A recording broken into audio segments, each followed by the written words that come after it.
So well और भाई दिन बीतते बीतते पूरा साल निकल गया और फाइनली आप लोगों का वो दिन भी आ चुका है जिस दिन में आपके साल भर की मेहनत 3 घंटे में आपको दिखानी पड़ेगी। जी हाँ, यूपी बोर्ड की बात कर रहे हैं हम लोग।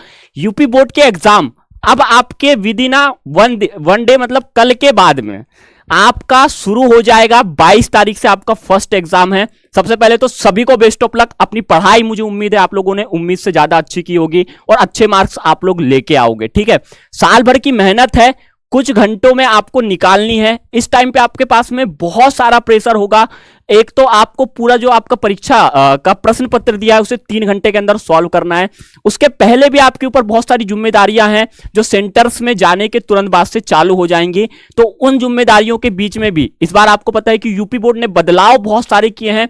तो अगर आप सेंटर में जाने वाले हो तो ये बदलाव आपको मेरे हिसाब से जरूर सुनना चाहिए, जानना चाहिए, क्योंकि इन बदलाव से आप लोग कल की स्थिति में पैनिक में नहीं आओगे। आपको ज्यादा दिक्कतों का सामना नहीं करना पड़ेगा, क्योंकि ये जो बदलाव है बहुत अहम बदलाव है आपके सेंटर से जुड़े, जो आपको जानना आज के दिन में काफी इंपॉर्टेंट है। इस वीडियो में अपन जानने की कोशिश करेंगे, तो इस वीडियो को अंत तक जरूर देखना। एंड अगर चैनल पे नए हो सब्सक्राइब जरूर कर दीजिएगा ऐसे यूपी बोर्ड से जुड़ी हर एक खबर पाने के लिए। साथ में टेलीग्राम व्हाट्सएप ग्रुप दोनों की लिंक हमारे डिस्क्रिप्शन में है, जाके एक बार जरूर ज्वाइन करें। राइट, हिंदुस्तान के कुछ आर्टिकल के माध्यम से ऑफिशियल सोर्स की बात करते हैं अपन। ऑफिशियल सोर्स के माध्यम से समझने की कोशिश करते हैं कि क्या एक्चुअल चीजें यहां पे निकल के आई हैं। पता है कि परीक्षा शुरू होने से पहले जान ले बदलाव, कुछ चीजें लिखा हुआ है। आपको पता है 22 फरवरी से आपकी परीक्षाएं आयोजित होने वाली हैं। राइट, तो ये आपको पता होगा कि परीक्षाएं आपकी एक शिफ्ट में जो है 2 शिफ्ट में एक्चुअली होंगी। पहले शिफ्ट में आपकी हिंदी प्राइमरी हिंदी विषयों के साथ में, शिफ्ट 2 में आपके कॉमर्स विषय के साथ में शुरू करेंगे। कक्षा 12वीं के लिए शिफ्ट 1 में मिलिट्री साइंस और शिफ्ट 2 में आपके हिंदी और जनरल हिंदी विषय की परीक्षा आयोजित की जाएंगी। बहुत कॉमन है, टाइम टेबल होगा, पता होगा।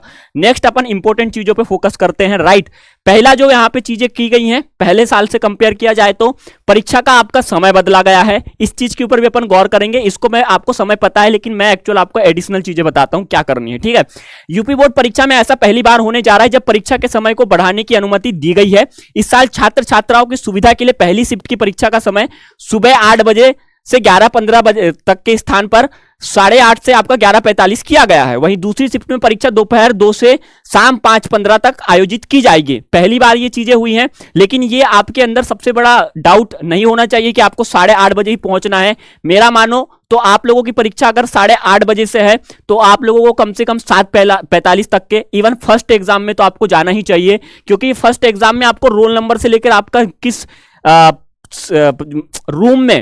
रूम में आपका जो है यहाँ पे एग्जाम होने वाला है, डेस्क कैसी है, बहुत सारी सुविधाएं आपको पहले देखनी पड़ती हैं। तो आपको 45 मिनट पहले जाना चाहिए, 45 से 1 घंटा पहले, ताकि आप पूरा मुआयना कर लो भाई साहब, पूरा इन्वेस्टिगेशन कर लो, उसके बाद अपने सेंटर में बैठो तो गड़बड़ाहट नहीं हो। पता चल रहा है 8:30 बजे एग्जाम है, 8:30 बजे ही जा रहे हो, देन आपको दिक्कत होगी। आपको सेंटर में अपना रूम अपना टेबल सब ढूंढने में दिक्कत होगी और पूरा जो माहौल है आपका पूरा खराब हो जाएगा वो जिस भी रूम में आप जाओगे, और ऊपर से आपका कॉन्फिडेंस वैसे भी लूज हो जाता है, क्योंकि ये सब चीजें छोटी छोटी बहुत मायने रखती हैं। ठीक है, अब यहाँ पे क्या चीजें हैं, सेकंड पॉइंट पे बात करते हैं जो बदलाव आपको जानना जरूरी है। कॉपियों के हर पेज पर होगा सीरियल नंबर। ये क्यों होगा इसको भी थोड़ा समझो। यूपी बोर्ड ने दिशा निर्देश जारी करते हुए कहा है कि कक्षा 10वीं 12वीं की परीक्षा के दौरान छात्रों के कॉपी के प्रत्येक पन्ने पर अपना रोल नंबर लिखना होगा। इसके साथ ही कॉपी के प्रत्येक पन्ने पर कॉपी का सीरियल नंबर भी दर्ज करना होगा। वहीं परीक्षा से जुड़े अफसरों ने परीक्षा संबंधी अधिकांश तैयारियां पूरी कर ली है। वही जो तैयारियां रह गई हैं उन्हें पूरी करने पर जोर दिया जा रहा है। यूपी बोर्ड ने परीक्षा शांतिपूर्ण एवं नकल विहीन संपन्न कराने की तैयारी पूरी कर ली, मतलब डंडे पड़ सकते हैं। ठीक है, ऐसा सोच के जाओ तो अच्छा रहेगा, नकल वकल के चक्कर में मत फंसो।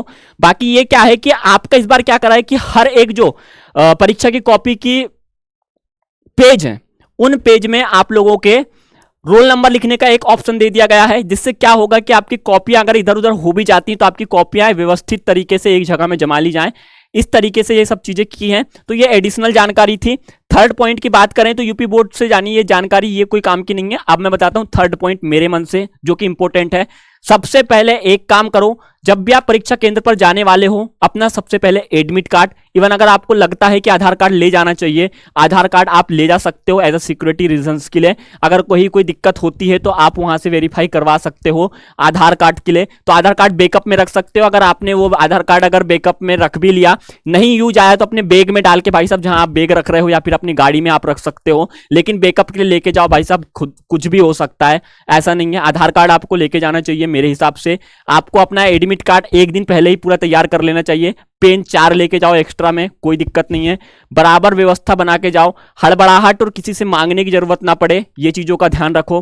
थर्ड पॉइंट ये रखो कि भाई साहब वहां पे आपको किसी के भरोसे पे नहीं जाना है कि कोई वहां पे आपको बता देगा, कोई कुछ कर देगा। छोटी छोटी चीजों को मैं तुम्हें बता दूं कि तुम क्या क्या चीजें जो है अपने सेंटर में टीचर से पूछ सकते हो। तो वो है, आप लोगों अपने सेंटर में टीचर से पूछ सकते हो कि भाई साहब यहाँ पे रोल नंबर कैसे भरना है, बेसिक डिटेल्स आप पूछ सकते हो, ठीक है। कुछ क्वेश्चंस किसी कंडीशंस में ऐसा होता है कि कोई क्वेश्चन आपको समझ में नहीं आ रहा है, तो टीचर से आप पूछ सकते हो, ठीक है।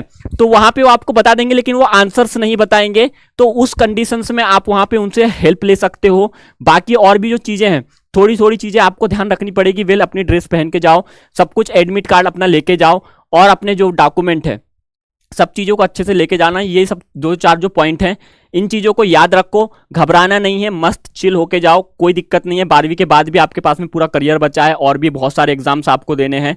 बड़ी बात नहीं है, एग्जाम्स हैं, प्रेशर लेना है, लेकिन इतना प्रेशर नहीं लेना है कि उसके चक्कर में जो साल भर पड़ा है वही भूल जाओ, ठीक है। तो ये चीजें थोड़ा थोड़ा करो। बाकी और हम ऐसी अपडेट देते रहेंगे आप लोगों को। चैनल पे नए हो सब्सक्राइब कर लेना। जाते जाते 12वीं के स्टूडेंट हो तो आप लोगों के लिए बहुत काम की चीज बताना चाहूंगा।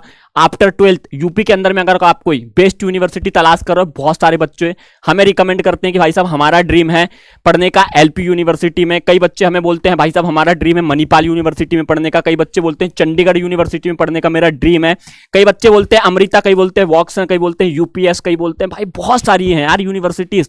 ऐसी यूनिवर्सिटीज जो इंडिया की वन ऑफ द बेस्ट हैं, पढ़ना चाहते हो, ड्रीम है, सही से कहीं से जुगाड़ नहीं हो पा रहा है, हमारे तरफ से एक छोटी सी कोशिश है। अगर आपको जो लिंक डिस्क्रिप्शन और यहां पे जो कमेंट बॉक्स में पिन दिख रही है, उस लिंक से जाके अगर अभी आप अप्लाई करते हैं, देन आपको 100% स्कॉलरशिप हमारे द्वारा दी जाएगी, जिसके बाद में आपका काफी बेनिफिट हो सकता है। तो जाके इसमें अप्लाई जरूर करें। बाकी और एग्जाम से रिलेटेड कोई भी इंफॉर्मेशन, इशू या फिर कोई दिक्कत जा रही है, टेलीग्राम की लिंक और हमारे व्हाट्सएप के पर्सनल ग्रुप की लिंक आपके यहाँ पे डिस्क्रिप्शन में है, जाके एक बार ज्वाइन करें। फिलहाल के लिए सिर्फ इतना था, मिलते हैं अपने नेक्स्ट वीडियो में, तब तक के लिए बाय बाय।